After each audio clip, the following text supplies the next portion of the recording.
来我们听到的这段就是闽南式的吹打古琴乐曲《锦绣前程》。我想像这种乐曲的声音，在台湾的朋友们一定非常熟悉。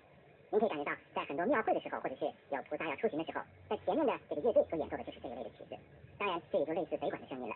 北管的大锣鼓是有名的热闹，在各类节庆排场里都少不了它。尤其是家中有喜事，像是娶媳妇啦、生孩子啦，或者是大人做寿啦，都得增添一点吉祥的气氛。